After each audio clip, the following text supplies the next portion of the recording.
समस्त होकर थे? क्या हम अपने आप को समर्थ समझने का अधिकार रखते हैं? यदि हाँ, तो फिर किसी दूसरों से सहायता की प्रतीक्षा क्यों? कोई भी स्वस्थ तथा सर्वांग संपन्न व्यक्ति तब तक अपने आप को समर्थ समझने का अधिकार नहीं रख सकता जब तक वह समझता है कि वह किसी का अधीन है। वास्तविक स्वतंत्रता एक ऐसा उपाय है जिससे मनुष्य की शक्ति दोगुनी हो जाती है। इस प्रकार की भावना अन्य किसी प्रकार से प्राप्त नहीं होती। जब कोई युवक या युवती अपनी हिम्मत के सहारे किसी व्यापार में उतरता है तो उसके मन में एक श्रेष्ठ भावना अवश्य उत्पन्न होती है। यही भावना उसे प्रसन्नता प्रदान करती है। इससे पहले किसी का अधीन न होता, चाहे वह कितना ही बड़ा कारोबार क्यों न कर चुका हो, परंतु उसे स्वतंत्रता से अपने आत्मविश्वास के सहारे साहस के साथ काम करने में एक नए आनंद का एहसास होता है। जिंदगी में रास्ते बना बनाए नहीं मिलते, उन्हें स्वयं बनाना पड़ता है। मंजिलें यूं ही नहीं मिलती यारो, उन्हें मेहनत से हासिल करना पड़ता है, उन्हें मेहनत से हासिल करना पड़ता है। धन्यवाद। होशियार से जहाज चलाने की आवश्यकता नहीं पड़ती, लेकिन जैसे ही तूफान आता है और जहाज डूबने का खतरा पैदा होता है, तब यही चालक या कप्तान अधिक सावधानी बरतने लगता है। जब जहाज में सवार सभी लोग घबरा रहे होते हैं, तब यही कप्तान मुस्कुराता हुआ अपनी संपूर्ण योग्यता को काम में लाता हुआ जहाज को डूबने के संकट से बचाकर सही सलामत ले जाता है।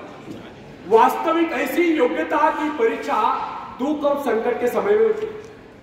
जब कोई इंसान थोड़ी पूंजी लगाकर अपने व्यापार का विस्तार करता है तो उसे वर्षों तक कठोर परिश्रम करने पड़ते हैं। इस परिश्रम से वह कुछ कमाने में पहुंचता है। यह परिश्रम उसके विजय का प्रतीक होते हैं। अपने ग्राहकों को शब्द जाल में फंसाकर अपने व्यापार को बढ़ाता है और एक दिन सफल व्यापारी बन जाता है।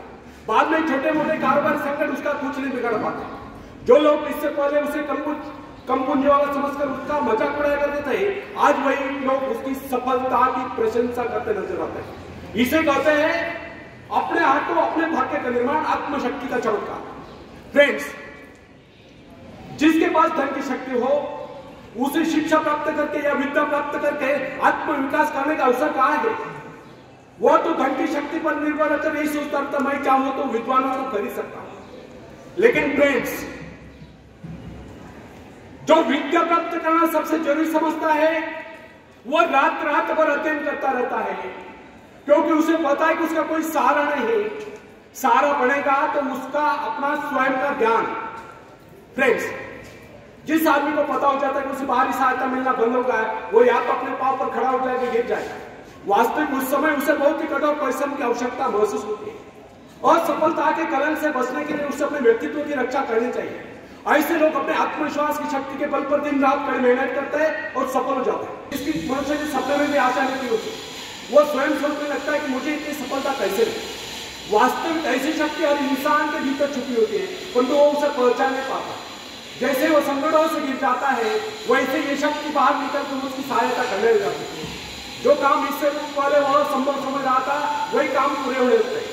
आखिर में एक कविता मैं पेश करता हूं।